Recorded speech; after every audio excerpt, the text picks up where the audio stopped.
मजबूरी बेबसियों का दौर है, जितना लूट सके तू लूट। मजबूरी बेबसियों का दौर है, जितना लूट सके तू लूट। कल का मरता कोई आज मर जाए, कल का मरता कोई आज मर जाए। तू तो जिंदा है, जितना लूट सके तू लूट। जी हाँ दोस्तों, यही आलम है आज हमारे देश का। जितना लूट सके तू लूट। जब आज हमारे देश का हर दूसरा परिवार किसी न किसी रूप में इस कोरोना महामारी से प्रभावित है, ऐसे में किसी की मदद करना तो दूर, उल्टा लोग इस तरह से कीमतों की लूट मचाए हुए हैं जैसे कल फिर उन्हें कमाने का समय मिलेगा ही नहीं।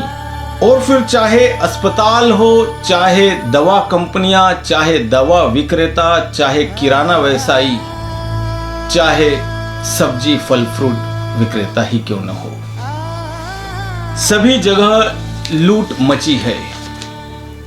किसी को कोई फर्क नहीं पड़ता, चाहे हो लॉकडाउन के हालात या बेरोजगारी का आलम, या फिर किसी के घर हो मौत का ही क्यों न मातम। हर कोई मौका ढूंढ रहा है मजबूरी की इज्जत लूटने का। इसकी शुरुआत होती है हमारे निजी अस्पतालों से, जहां एक एक पलंग की कीमत 10-10 हजार रुपए प्रतिदिन की ली गई। कोरोना जिसका इलाज कोई रहस्य नहीं है, वही विटामिन्स के इंजेक्शंस, वही रेमडेसिविर, वही प्लाज्मा, वही इम्यून पावर के इंजेक्शंस, लगभग एक सा ही इलाज सभी अस्पतालों में। और फिर भी जिंदगी की कोई गारंटी नहीं। जो रेमडेसिविर इंजेक्शन कैडिला और डॉक्टर रेड्डी जैसी कंपनियां 800 से 1200-1300 रुपए के बीच दे रही थी, वही रेमडेसिविर इंजेक्शन हेट्रो जैसी कंपनी, जिसकी एमआरपी 5400 रुपए है, अस्पतालों ने 5400 रुपए में मरीजों को लगाया, जिस पर उनका मुनाफा करीब 3000 रुपए से ऊपर का रहा। प्रति इंजेक्शन में बोल रहा हूं, 3000 से ऊपर का मुनाफा प्रति इंजेक्शन रेमडेसिविर पर। और जब अस्पतालों ने कोई कसर नहीं छोड़ी, तो रातों रात दवा कंपनियों ने दवाइयों की कीमतें बढ़ा दी। जो विटामिन्स की गोलियां ₹2 की पिछले साल तक आया करती थी, आज वो विटामिन्स की गोलियां 10 रुपए की हो गई है। और जब अस्पताल और दवा कंपनी लाशों पर मुनाफे की दौड़ भाग रहे थे, तो जीवन रक्षक वाहन यानी कि एम्बुलेंस भी इस दौड़ में शामिल हो गए।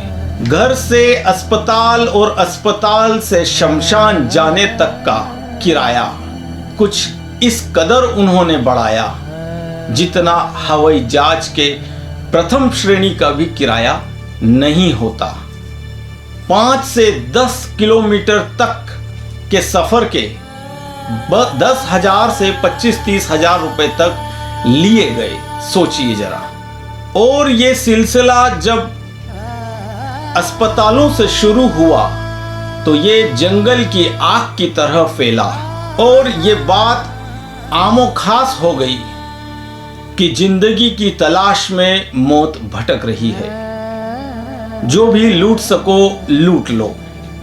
तब बाजार पर काला बाजारियों का कब्जा हो गया। जिंदगी की हर सांस की बोली लगने लगी। किसी ने सांसें खरीद ली और कोई चुपचाप मौत के आगोश में सो गया। अस्पतालों से निकली हवा कुछ यूं चली, अस्पतालों से निकली हवा कुछ यूं चली, हर आदमी व्यापारी हो गया। फिर मरता क्या न करता के हालातों में, फिर मरता क्या न करता के हालातों में अब आदमी जी रहा है, घर बैठकर अपनी बेबसी पर रो रहा है, अपने बच्चों के चेहरों की मासूमियत को देखकर जिंदगी जीने की आस फिर से टोह रहा है। बदकिस्मती ये भी है कि जब ये भूचाल आ रहा था तब देश का राजा बंगाल जीतने जा रहा था। कोरोना से बेफिक्र वो लाखों लोगों की भीड़ लगा रहा था, कोरोना से बेफिक्र वो लाखों लोगों की भीड़ लगा रहा था। जब यहां जनता तड़प रही थी, जब यहां जनता तड़प रही थी तब वो वहां भटक रहा था। नियति तो देखो, नियति तो देखो, वो बंगाल हार गया और कोरोना देश से जीत गया। काश वो बंगाल की बजाय कोरोना से लड़ता, काश वो बंगाल की बजाय कोरोना से लड़ता। देश का दर्द वो थोड़ा तो समझता, देश का दर्द वो थोड़ा तो समझता। जय हिंद।